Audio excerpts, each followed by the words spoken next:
மாற்றுத்திறனாளிகளின் சிரமத்தை உணர்ந்து இந்தியாவுக்கே முன்னோடியாக அவர்களின் மேன்மைக்காக எண்ணற்ற சலுகைகளையும் திட்டங்களையும் கொண்டு வந்தார் புரட்சித் தலைவி அம்மா. ஆனால் திமுக ஆட்சியிலோ மாற்றுத்திறனாளிகள் காண்டுமிராடித்தனமாக அடக்குமுறைக்கு ஆளாக்கி வருவதுதான் வேதனையின் உச்சமாக இருக்கிறது. மாற்றுத்திறனாளிகள் சமூகத்தில் மற்றவர்களுக்கு இணையாக அனைத்து உரிமைகளையும் பெற்றிட வேண்டும் என்ற உரிய நோக்கில் செயல்பட்டது புரட்சித் தலைவி அம்மாவின் அரசு.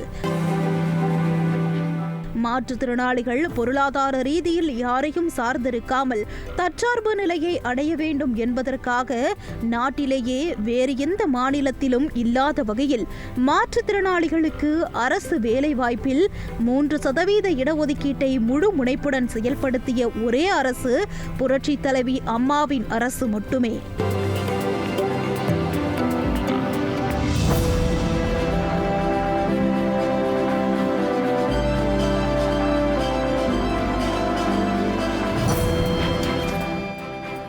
அது மட்டுமா, நாட்டிலேயே முதல் முறையாக சென்னையில் மாற்றுத்திறன் கொண்ட குழந்தைகளின் குறைபாட்டினை கண்டறிந்து தேவையான உபகரணங்கள், சான்றிதழ்கள், உதவித்தொகையை வழங்கியதோடு அவ்வாறு மாற்றுத்திறன் கொண்ட குழந்தைகளுக்கு சிறப்பு மருத்துவர்கள் மற்றும் வல்லுநர்கள் மூலமாக தகுந்த சிகிச்சையும் ஆலோசனைகளையும் வழங்கியது புரட்சித் தலைவி அம்மாவின் அரசு.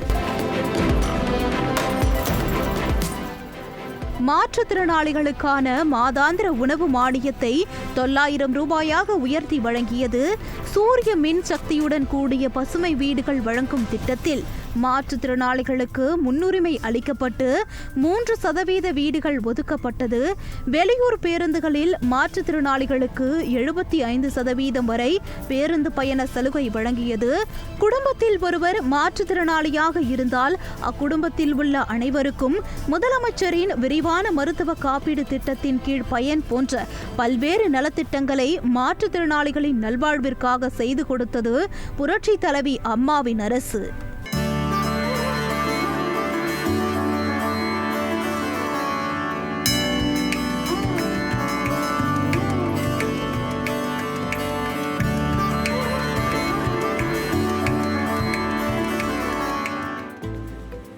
அது மட்டுமா, மாற்றுத்திறனாளிகள் சுயதொழில் தொடங்கவும், கல்வி மற்றும் திறன் மேம்பாட்டு பயிற்சி பெறவும், வருமானம் ஈட்டும் நடவடிக்கைகளில் ஈடுபடவும், சமூகத்தில் சுதந்திரமாகவும் கண்ணியமாகவும் வாழ வழிவகை ஏற்படுத்தி கொடுக்கும் வகையில் மாற்றுத்திறனாளிகளுக்கு வழங்கப்பட்டு வந்த வங்கிக் கடன் மானியத்தை 3000 ரூபாயிலிருந்து 10,000 ரூபாயாக உயர்த்தி கொடுத்தது புரட்சித் தலைவி அம்மாவின் அரசு.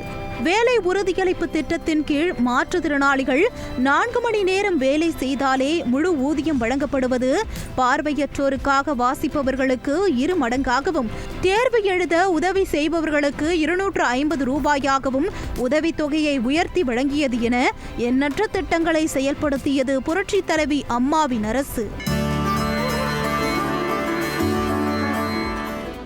மாற்றுத்திறனாளிகள் சுயசார்புக்காக வழங்கப்பட்டு வந்த இணைப்பு சக்கரங்கள் பொருத்தப்பட்ட பெட்ரோலால் இயங்கும் 3 சக்கர மோட்டார் வாகனங்களின் எண்ணிக்கையினை 400லிருந்து 1000ஆக உயர்த்தியது.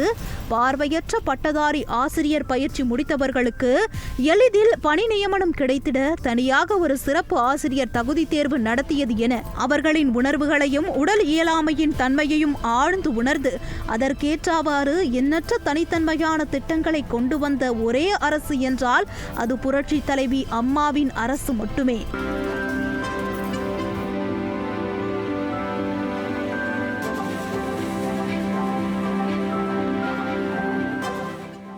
இதனாலேயே பல லட்சம் சாமானியர்களின் நம்பிக்கை நட்சத்திரமாக ஜொலித்தது புரட்சித் தலைவியின் அரசு. இப்படி மக்களின் உணர்வுகளுக்கு மதிப்பளித்து அதன் பிரதிபலிப்பாக திகழ்ந்ததாலேயே வெறும் அரசியல் ஆளுமையாக மட்டுமல்ல, அம்மா என்னும் உன்னதமான அந்தஸ்தை வழங்கி உச்சாணியில் அமர்த்தினர் தமிழக மக்கள். அது மட்டுமா, நாட்டிற்கே முன்னோடியாக மாற்றுத்திறனாளிகள் சர்க்கர நாற்காலியில் அமர்ந்தவாறு பேருந்து ஏற வசதியாக ஹைட்ராலிக் முறையில் தனித்துவமான ஏற்பாடுகள் செய்யப்பட்ட சிறப்பு பேருந்துகளை அறிமுகப்படுத்தியது புரட்சித் தலைவி அம்மாவின் அரசு. மாற்றுத்திறனாளிகளுக்கு சிறப்பான திட்டங்களை தீட்டி செயல்படுத்தியமைக்காக நாட்டிலேயே மிகச்சிறந்த மாநிலமாக தமிழ்நாட்டை தேர்ந்தெடுத்து 2013ஆம் ஆண்டு தேசிய விருது வழங்கி கௌரவித்து புரட்சி தலைவி அம்மாவின் அரசுக்கு மகுடம் சூட்டியது அப்போதைய மத்திய அரசு. அப்போது மத்தியில் ஆளும் கட்சியாக இருந்தது திமுக கூட்டணியில் இருந்த காங்கிரஸ். அப்படி இருக்கையில் அரசியல் ஆதாயத்துக்கு கூட மாற்றுத்திறனாளிகளுக்கு புரட்சி தலைவி அம்மாவின் அரசால் கொண்டுவரப்பட்ட சாதனை திட்டங்கள் எதிர்க்கட்சியினராலேயே புறக்கணிக்க முடியாத அளவுக்கு இருந்ததுதான் சிறப்பே.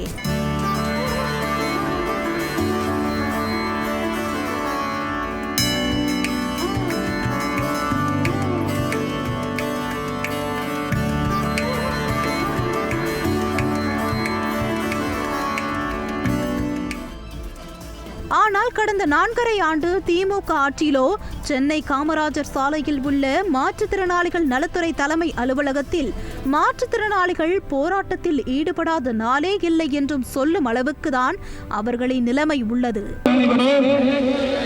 தமிழக அரசு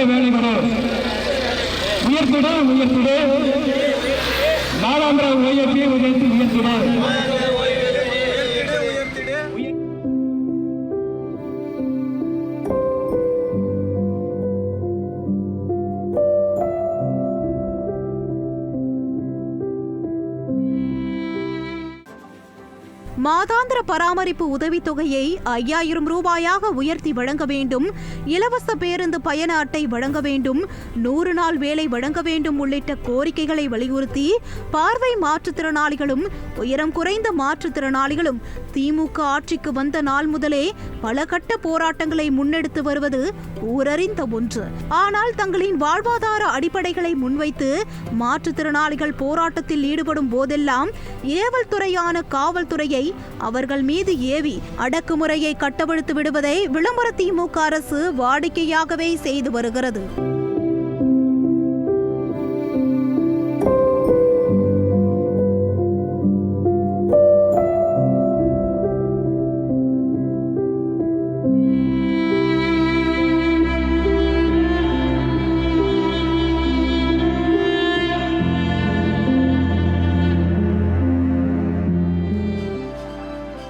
கடந்த ஆண்டு ரேஸ்கோ சாலையில் போராட்டத்தில் ஈடுபட்ட பார்வை மாற்றுத்திறனாளிகளை தனியார் மண்டபத்தில் அடைத்து வைத்து பெண் மாற்றுத்திறனாளிகளின் ஆடைகளை கிழித்து அரங்கேற்றப்பட்ட மூர்க்கத்தனமான அடக்குமுறை கடும் கண்டனத்துக்கு ஆளாகி இருந்ததை யாரும் அவ்வளவு எளிதாக மறந்திருக்க வாய்ப்பில்லை.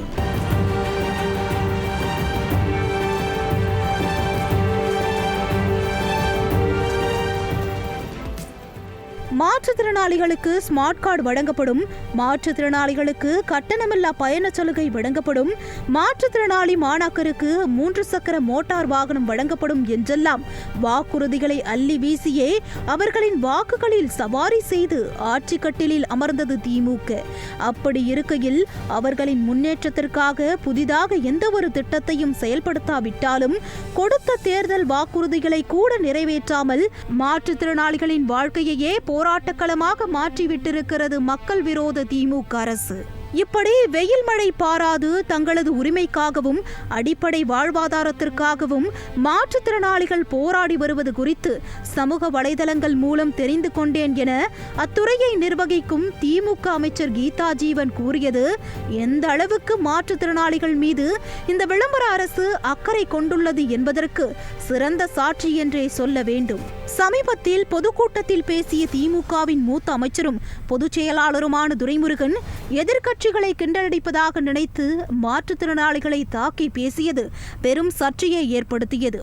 மாற்றுத்திறனாளிகளின் இயலாண்மையை மிகவும் கொச்சையாகவும் அருவருக்கத்தக்க வகையிலும் கேலி கிண்டலுக்கு ஆளாக்கி துரைமுருகன் பேசிய பேச்சுக்கள் மாற்றுத்திறனாளிகள் மத்தியில் பெரும் கொந்தளிப்பை ஏற்படுத்தியது. இதனை அடுத்து துரைமுருகனை கண்டித்து தமிழ்நாடு மாற்றுத்திறனாளிகள் முன்னேற்ற உரிமை மீட்பு சங்கம் சார்பில் ஆர்ப்பாட்டம் நடத்தப்பட்டது.